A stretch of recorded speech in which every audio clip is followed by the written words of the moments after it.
Solid state का part 3 आप लोग पढ़ चुके हैं, जिसमें आपको बताया गया था यूनिट सेल क्या होते हैं और यूनिट सेल के प्रकार, इतनी चीज़ें आपको बताई जा चुकी हैं। अब इसके बाद हम लोग 4th लेक्चर में पढ़ेंगे या पार्ट 4 में एकक कोशिका में अवयवी कण। एकक कोशिका, एकक कोशिका में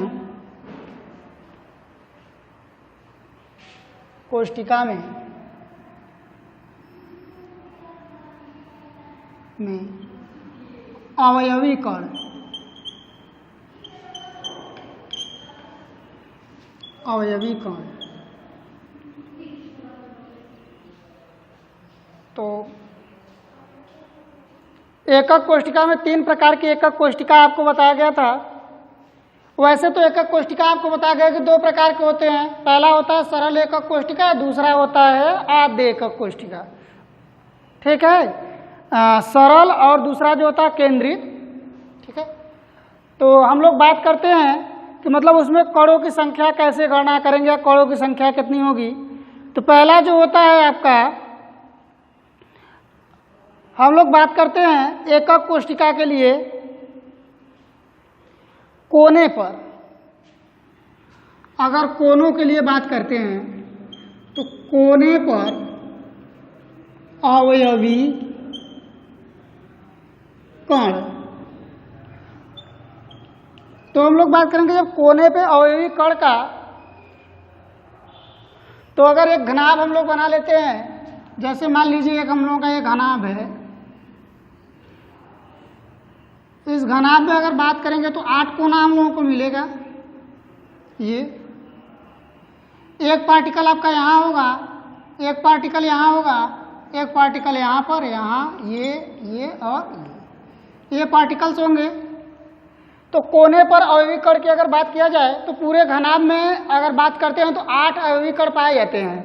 लेकिन हम लोग एक कोने का बात करेंगे तो एक कोने का अगर बात करेंगे तो ये आपका कितना होगा 1/8। ये भी होगा आपका 1/8, ये होगा 1/8, ये भी होगा आपका 1/8, ये भी होगा आपका 1/8, ये भी 1/8, और यहाँ पर 1/8 और यहाँ पर भी होगी आपके 1/8।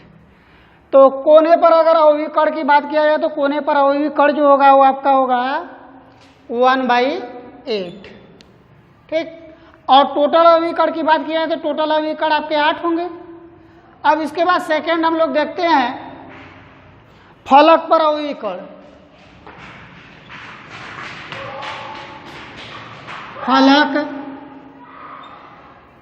पर अवयवी कण। तो फलक पर अवयवी कण की अगर बात की जाए तो किसी घनाभ में पहले से पता है हम लोग कितने फलक होते हैं, 6। तो जब 6 फलक होते हैं तो अवयवी कण की संख्या अगर हम लोग निकालेंगे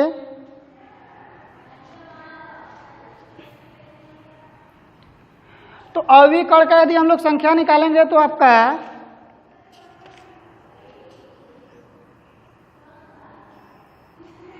यहां देखिए, जैसे ये फलक है और ये फलक है, ये है और ये है। तो इसके लिए जब लोग निकालेंगे तो फलक के लिए आपका आएगा 1/2। ठीक, तो यहाँ पर अवयवी कण की संख्या कितनी हो जाएगी 1/2। और तीसरे केस में अगर हम लोग निकालते हैं केंद्र का अवयवी कण, अगर हम लोग निकाल लेते हैं केंद्र का अवयवी कण, तो केंद्र की अगर बात किया जाए तो केंद्र यहां पर होगा, तो केंद्र के लिए अवयवी कण आपका कितना होगा 1। ठीक, यहां पर आपका होगा 1। ठीक है, अब हम लोग बात करते हैं किनारे पर अवयवी कण के बारे में। चौथा, किनारे पर अवयवी कण। तो किनारे की अगर बात किया जाए तो किनारे पर अगर अवयवी कण का बात किया जाए, देखिए 1 2 3 4, तो ये होगा आपका 1/4। ठीक, तो एकक कोशिका में अवयवी कण होंगे। अगर कोने पर अवयवी कण है तो वो आपका 1/8, फलक के लिए 1/2, केंद्र के लिए आपका होता है 1 और किनारे के लिए होता है 1/4। अब इसके बाद है आपका एक ब्रावेज जालक। तो मैंने जालक तो आपको पहले ही बता दिया है कि क्या होता है, किसी त्रिविम में जो क्रिस्टल की संरचना होती है या क्रिस्टल की व्यवस्था होती है उसी को हम लोग कहते हैं जालक। तो पीछे तो आपको बताया गया है कि जालक जो होते हैं 7 प्रकार के होते हैं, लेकिन उसे बाद में निष्कर्ष निकाल करके ब्रावेज ने उसे 14 प्रकार का जालक बताया था और 14 प्रकार के जालक बताए, उसी जालक को हम लोग कहते हैं ब्रावेज जालक। तो सिंपल सी बात है, पहले 14 प्रकार के जालक में होते कौन कौन हैं। तो जो हम लोग पीछे 7 प्रकार का पढ़े हैं उसी 7 को ही 14 में बांटा गया है। तो जिसमें पहला हम लोग पढ़े थे घनी, और दूसरा था आपका चतुष्कोणी,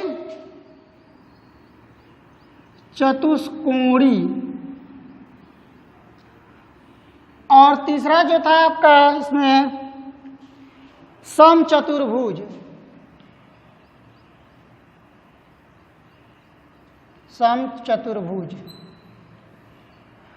और चौथा जो था जिसे हम लोग कहते हैं एकंताक्ष,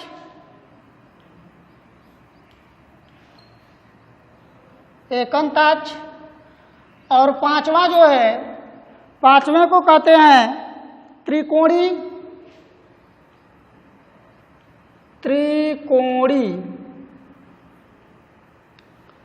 और जो छठा है उसे कहते हैं षटकोणी,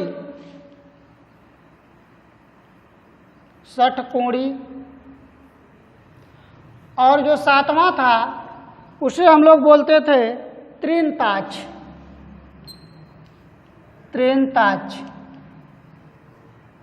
तो इसके बारे में तो आपको बताया जा चुका है, घनकोणी, चतुष्कोणी, समचतुर्भुज, एकंताक्ष, त्रिकोणी, षटकोणी और त्रिंताक्ष बताया जा चुका है। तो यहाँ हम लोग बात करते हैं जैसे जो ब्रावेज जालक की अगर बात की जाए तो घनी में आपका 3 होता है, और जो चतुष्कोणी होता है इसमें 2 होते हैं, और जो समचतुर्भुज वाले में आपका 4 होता है, और यहाँ पर एकंताक्ष की अगर बात की जाए तो एकंताक्ष में आपके 2 होते हैं और त्रिकोणी में 1 होता है। इसके बाद इसमें भी 1 होता है और इसमें आपके 1 होते हैं, टोटल ऐड कर लीजिए। तो इसी को ब्रावेज जालक करते हैं। 3 2 5 5 4 9 9 2 11 12 13 1 14। ठीक है, तो कौन कौन से इसमें आते हैं। सबसे पहले अगर हम लोग बात करते हैं घनी में 3 तो कौन कौन आते हैं, तो इसमें देखिए 3 जो आते हैं, पहला होता है सरल, दूसरा होता है केंद्रित, तीसरा होता है फलक। पहला होता है सरल, दूसरा केंद्रित, तीसरा जो होता है आपका उसे कह सकते हैं फलक। चलिए देखिए, फलक केंद्रित या फलक केंद्रित। ठीक है, 3 हो गए, पहला सरल, दूसरा केंद्रित और तीसरा जो होता है आपका फलक केंद्रित। ये 3 होते हैं। और इसमें आपका जो है कि एक काय केंद्रित, इसे हम लोग कहते हैं काय केंद्रित। तो होता क्या है, मैंने इसको बता दिया है कि सरल क्या होगा, जब अवयवी कण आपके कहाँ पर होते हैं, वल्ली कार्नर पर होते हैं। इसमें अवयवी कणों की संख्या 8 होती है। और इसमें अगर बात की जाए तो इसमें अवयवी कण कहाँ होंगे, कोनों के अतिरिक्त केंद्र पर होंगे। और इसमें अवयवी कण आपका मैंने बताया कि कोने के अतिरिक्त फलक पर पाए जाते हैं। तो 3 हो गए। उसके बाद चतुष्कोणी में जो आपका 2 होता है, एक सरल होता है, एक काय केंद्रित होता है। एक सरल होता है और दूसरा जो होता है काय केंद्रित होता है,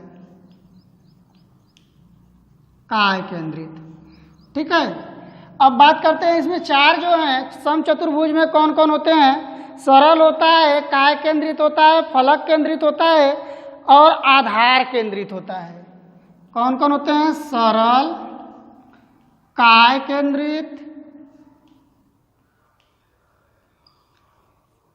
उसके अलावा आपका होता है फलक केंद्रित, और एक आपका होता है आधार केंद्रित।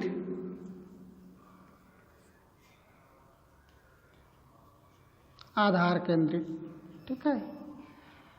एकंताक्ष की अगर बात की जाए तो एकंताक्ष में जो होते हैं आपके, पहला होता है सरल, दूसरा होता है आधार केंद्रित। सरल, दूसरा आधार केंद्रित। आधार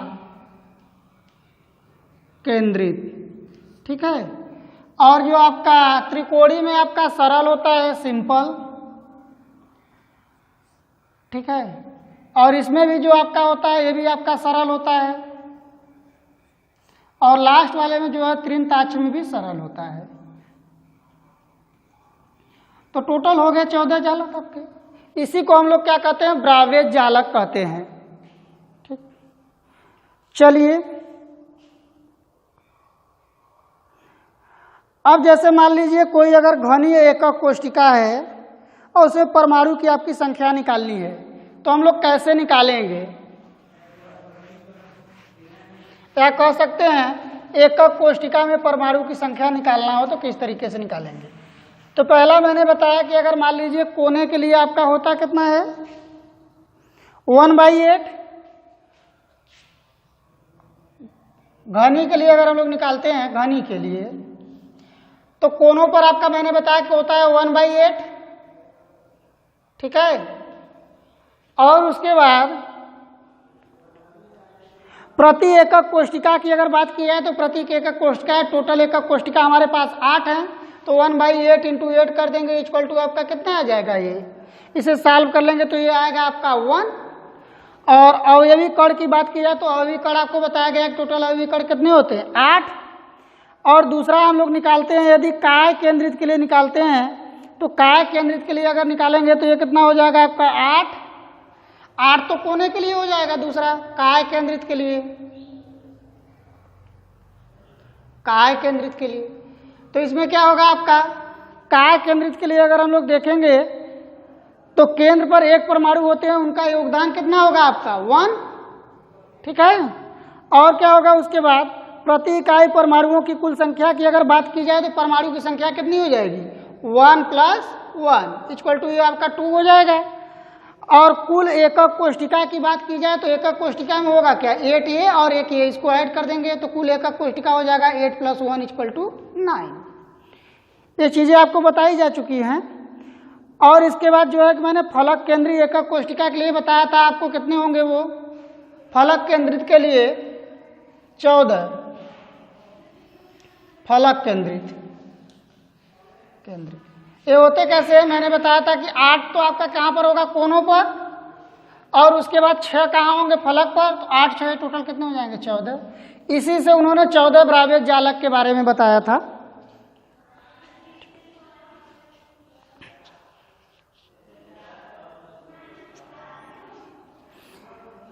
अब इसके बाद हम लोग बात करेंगे ठोसों में निविड़ संकुलन।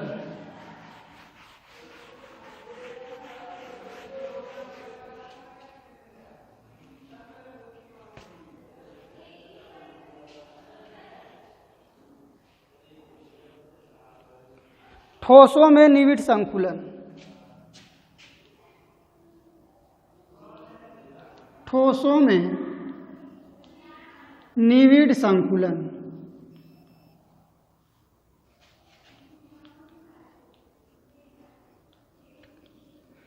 तो सबसे पहले हम लोग बात करते हैं पहले निविड़ संकुलन होता क्या है, ठोस में निविड़ संकुलन होते क्या है, या निविड़ संकुलन कहेंगे किसे। यदि हम लोग क्या करें, मान लीजिए आपको बहुत से गोले ठोस के दे दिए गए हैं, या तो मान लीजिए कोई आपके कांच की गोली दे दी गई है और उस कांच के गोले को आप ऐसे एक दूसरे के पास स्पर्श कराते हुए रखिए। जब एक दूसरे के पास स्पर्श कराते हुए रखते चले जाएंगे इस तरीके से, ऐसे, ठीक, तो क्या करेंगे, जब गोलों को एक दूसरे के पास रखते हुए चले जाएंगे तो एक दूसरे से जब ये एक दूसरे के पास आएंगे तो इनके बीच जो होगा घनत्व तो अधिकतम होगा, और इसी को हम लोग क्या कहते हैं, निविड़ संकुलन। ठीक है। अब यहाँ पर देख क्या मैंने क्या कहा, अगर मान लीजिए कोई ठोस आपका कांच की गोली है और उसको क्या करेंगे आप एक रो में एक दूसरे से सटाते हुए या स्पर्श कराते हुए रखते हुए चले जाइए। तो जब एक दूसरे से सटाते हुए या रखते हुए चले जाएंगे तो उनके बीच जो घनत्व होगा अधिकतम क्रिस्टल प्राप्त होगा, इनके बीच अधिकतम क्रिस्टल प्राप्त होगा, उसी अधिकतम क्रिस्टल को ही हम लोग कहते हैं निविड़ संकुलन कहते हैं। तो ये देखिए निविड़ संकुलन जो होता है इसी से निकलता है आपका उप सहसंयोजन संख्या।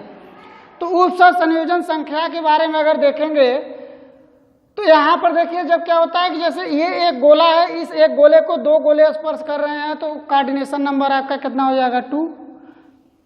अगर एक गोले को 4 गोले अगर स्पर्श कर रहे हैं, एक ये कांच की एक गोली है अगर इसको 4 ठो स्पर्श कर रहे हैं तो उसको हम लोग कहेंगे कोऑर्डिनेशन नंबर 4। अगर 6 स्पर्श कर रहे हैं तो कोऑर्डिनेशन नंबर आपका हो जाएगा 6।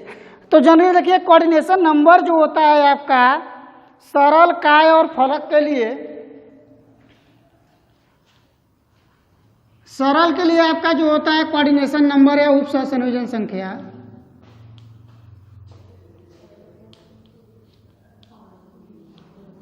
उप सहसंयोजन संख्या, सरल के लिए आपका उप सहसंयोजन संख्या की अगर बात की जाए तो ये होती है आपकी 6, ठीक है। काय के लिए होता है आपका 8 और फलक के लिए ये आपका 12 होता है। ये आप ध्यान रखेंगे। सिंपल क्यूबिक सेल के लिए या सरल एकक कोष्ठिका के लिए आपका जो है अवयवी कणों की संख्या 6 होती है और काय केंद्रित एकक कोष्ठिका के लिए अवयवी कण की संख्या 8 कोऑर्डिनेशन नंबर 8 और फलक के लिए कोऑर्डिनेशन नंबर 12 होता है। तो वैसे तो देखिए हम लोग कोऑर्डिनेशन नंबर की अगर बात करते हैं तो कोऑर्डिनेशन नंबर के आधार पर इसको जो है कि निविड़ संकुलन को कई प्रकार से डिवाइड किया गया है, लेकिन यहाँ पर हम लोग सिर्फ 3 प्रकार के बारे में बात करेंगे। तो पहला देखिए होता है 1 डायमेंशनल या एक बीमी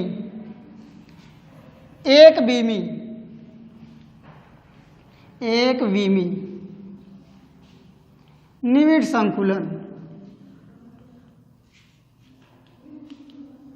संकुलन। तो 1 डायमेंशनल या एक बीमी निविड़ संकुलन होगा क्या, जब क्या करेंगे हम लोग किसी ठोस गोले को एक दूसरे के पास स्पर्श कराते हुए अगर रखते हैं या प्रदर्शित कराते हैं तो वहां पर जो व्यवस्था हमें मिलती है या जो व्यवस्था दिखाई देती है उसे हम लोग कहते हैं एक बीमी निविड़ संकुलन। जैसे मान लीजिए यहाँ पर एक गोला ये हो गया, एक गोला ये हो गया, इस तरीके से अगर हम लोग रखते हुए चले जा रहे हैं, ठीक है, ऐसे। तो यहाँ पर देखिए क्या होगा, मैंने क्या कहा, जब गोले को एक पंक्ति में या एक रो में एक दूसरे के पास स्पर्श कराते हुए अगर रखते चले जाएंगे तो वहां पर जो आपको संकुलन प्राप्त होगा उसे हम लोग कहेंगे एक बीमी निविड़ संकुलन कहेंगे। और यहाँ पर अगर कोऑर्डिनेशन नंबर की बात की जाए तो देखिए इस गोले को अगर देखेंगे तो एक गोला ये दोनों आपको क्या कर रहे हैं, अटैच कर रहे हैं या स्पर्श कर रहे हैं, तो इसका कोऑर्डिनेशन नंबर आपका हो जाएगा 2। इसी तरीके से अगर इस गोले की अगर बात की जाए तो एक गोला ये और एक गोला ये स्पर्श कर रहा है, तो कोऑर्डिनेशन नंबर इसके लिए हो जाएंगे आपके 2। और दूसरा जो होता है उसे हम लोग कहते हैं द्विबीमी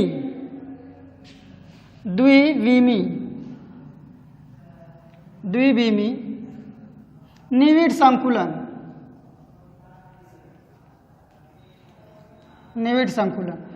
यदि द्विबीमी निविड़ संकुलन की बात की जाए तो ये देखिए आपका द्विबीमी निविड़ संकुलन जो होता है,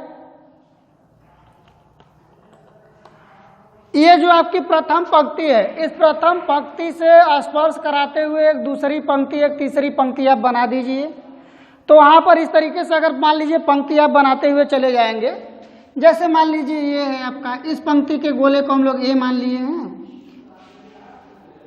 एक पंक्ति मिली, दूसरी पंक्ति इस तरीके से हम लोग स्पर्श कराते हुए बनाते हुए चले जाएंगे, ठीक है, ऐसे सेम साइज के, मान लीजिए यहाँ पर ऐसे ये इस तरीके का। तो अगर यहाँ पर देखेंगे तो होगा क्या, एक गोले को 4 गोले स्पर्श कर रहे हैं। जैसे हम लोग बात कर लेते हैं इसी गोले का, कोई भी एक गोला आप ले लीजिए, या मान लीजिए इसको हम लोग थोड़ा ऐसे देख लेते हैं, मान लीजिए ये एक गोला है, यदि इस गोले को 4 गोले स्पर्श कर रहे हैं इस तरीके से, एक इधर से एक इधर, इसको एकदम स्पर्श कराते हुए रखेंगे और ये ऐसे पूरा का पूरा स्पर्श करा दीजिए, ऐसे एक ये ऐसे और एक ये ऐसे, और इसके बीच में एक गोला मान लीजिए आपका ये है ऐसे, ठीक है। तो यहाँ पर देखिए इसे हम लोग क्या कहेंगे, द्विविमीय निविड़ संकुलन। तो देखिए जो द्विविमीय निविड़ संकुलन होता है ये चतुष्फलकी और खटकोड़ी दोनों में देखने को मिलता है। तो जब क्या होगा, एक गोले को 4 गोले अगर घेरे रहेंगे तो वहाँ पर जो निविड़ संकुलन मिलेगा उसे हम लोग द्विविमीय और चतुष्फलकी या चतुष्कोणीय निविड़ संकुलन कहेंगे, ठीक। और यहाँ पर उपसव संयोजन संख्या की बात की जाए तो ये कितनी होगी 4, क्योंकि एक गोले को 4 गोले अटैच किए हुए हैं। यदि इसको हम लोग बात करते हैं षटकोणी में, अगर षटकोणी की अगर बात की जाए तो बस इस तरीके से आपका देखिए क्या होगा, एक ये मान लीजिए एक गोला ये हुआ, एक गोला ये हुआ, एक ये और एक ये, यहाँ पर एक ठो ये बना दीजिए, एक ठो इसे ये, ठीक है, ये गोला, और यहाँ पर एक गोला है ऐसे। तो इस गोले को अगर कितने गोले, 6 गोले अगर स्पर्श कर रहे हैं तो उसको हम लोग कहेंगे षटकोणीय निविड़ संकुलन। अगर एक गोले को 4 गोले स्पर्श कर रहे हैं तो उसे हम लोग कहेंगे चतुष्फलकीय निविड़ संकुलन। लेकिन 2 डायमेंशनल तो हैं, ठीक। अब यहाँ पर कोऑर्डिनेशन नंबर की अगर बात की जाए तो इसका कोऑर्डिनेशन नंबर 6 हो जाएगा। और तीसरा जो होता है आपका कहते हैं उसे त्रिविमीय निविड़ संकुलन।